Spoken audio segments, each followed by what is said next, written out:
Ibu bapak, saudari-saudara yang terkasih dalam Kristus, selamat berjumpa kembali dengan Renungan Minggu Komsos Gereja Santa Maria Immaculata Paroki Tarakan. Hari ini kita memasuki Minggu Biasa yang ke-23. Kita juga pada hari ini merayakan bulan Kitab Suci Nasional, di mana umat Katolik diajak untuk semakin akrab membaca kitab suci dan mendalami sabda Tuhan. Dan bacaan yang akan kita renungkan pada hari ini sangat cocok karena diambil dari Injil Markus bab 7 ayat 31 sampai dengan 37, di mana Yesus menyembuhkan orang yang tuli. Diceritakan di dalam perikop ini, Yesus yang sedang mengadakan perjalanan dari Galilea ke daerah Kaisaria Filipi di kaki Gunung Hermon, dan dia kemudian melewati Sidon, melewati Dekapolis atau 10 kota, dan terus kembali ke Galilea.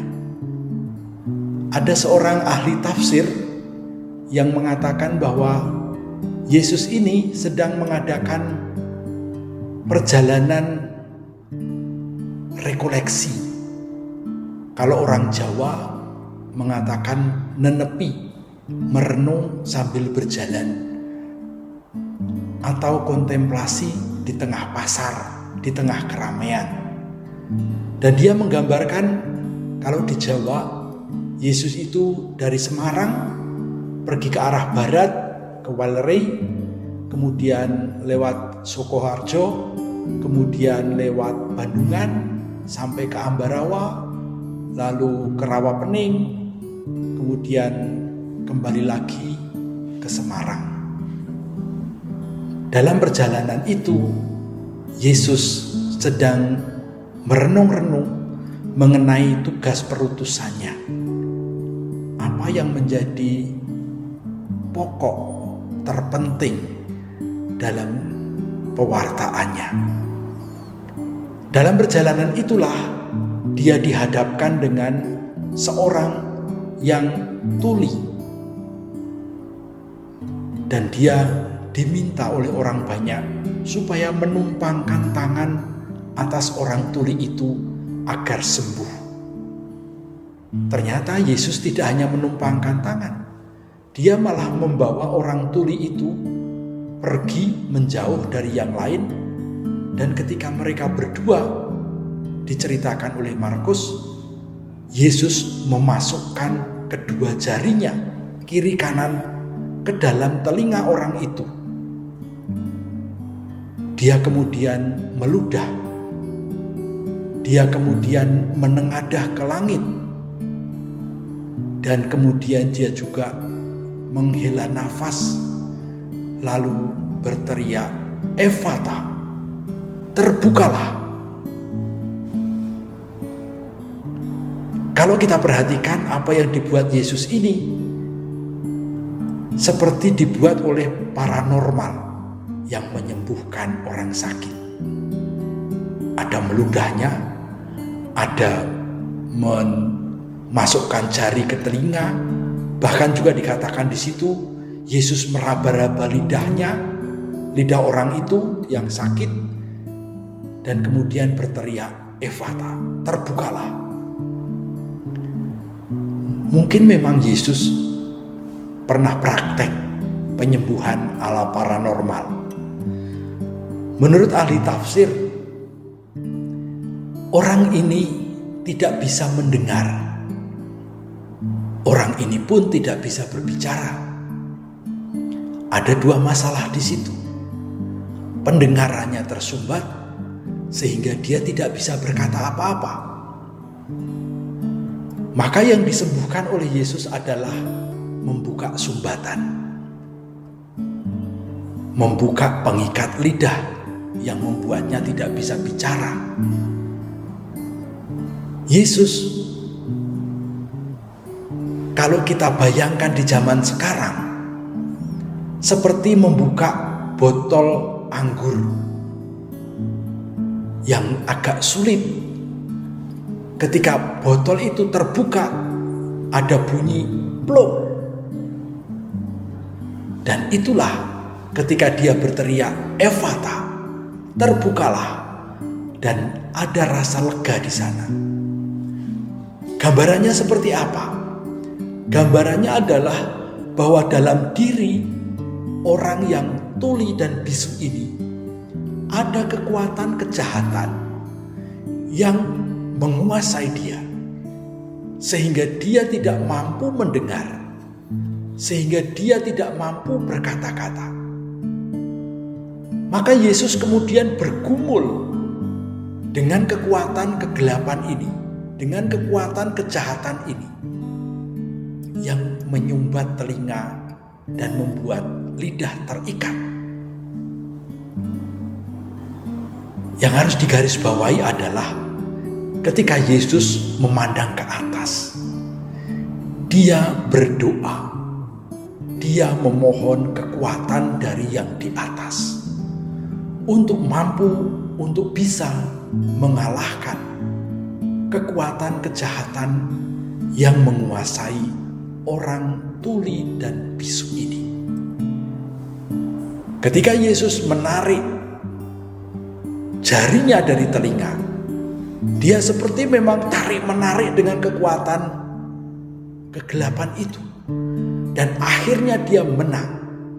Terbukalah, dan sungguh-sungguh terbuka. Orang itu mampu mendengarkan, dan orang itu kemudian mampu berbicara. Kalau hal ini kita kaitkan dengan bulan kitab suci,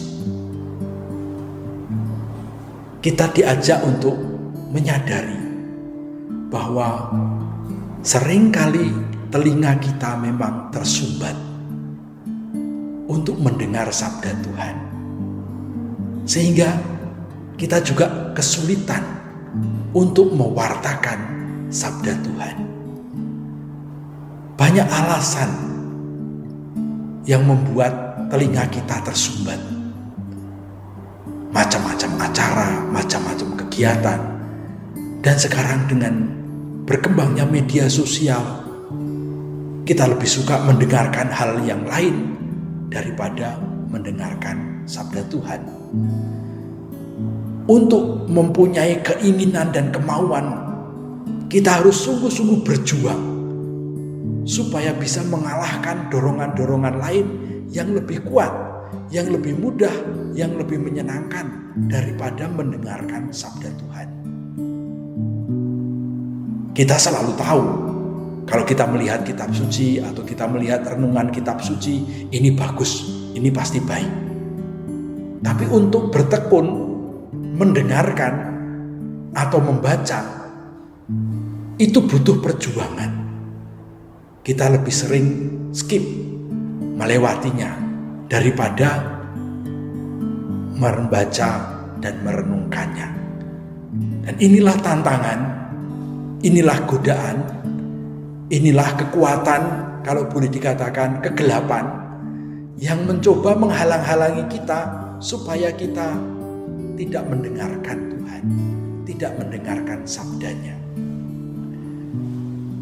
Orang yang baru sembuh kemudian sangat bersemangat untuk ikut Yesus. Tapi Yesus berpesan, jangan menceritakan pengalamanmu ini kepada siapa-siapa. Tapi makin dilarang, dia makin bercerita kemana-mana. Apakah Yesus takut terkenal? Tidak, Yesus sudah terkenal.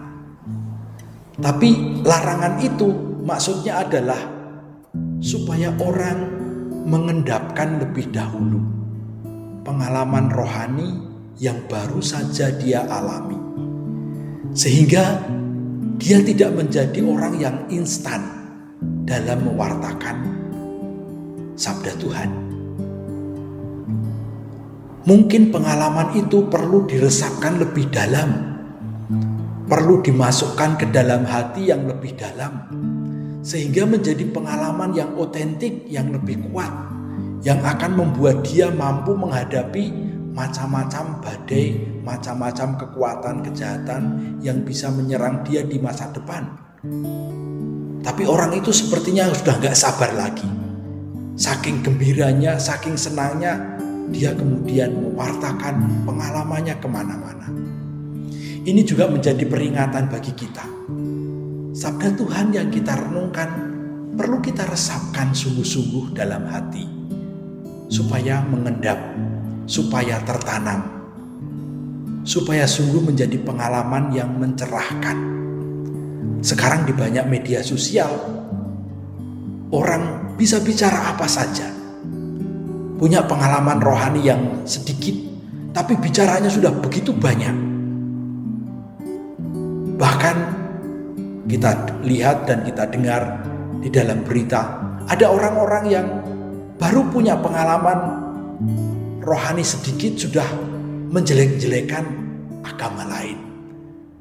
Dan ini yang tidak dimaui oleh Yesus. Sabda Tuhan direnungkan, diresapkan, dimasukkan ke dalam hati, sampai akhirnya membentuk pribadi kita. Dan pada saatnya, sabda itu sendiri punya daya untuk tumbuh, untuk keluar dan diwartakan melalui hidup kita. Sehingga hidup kitalah yang menjadi pewartaan sejati sabda Tuhan. Semoga selama bulan kitab suci ini kita berani menyediakan diri untuk mendengarkan sabda Tuhan dan merenungkannya, supaya kita bisa menjadi saksi kabar sukacita. Kemuliaan kepada Bapa dan Putra dan Roh Kudus, seperti pada permulaan, sekarang, selalu, dan sepanjang segala abad. Amin.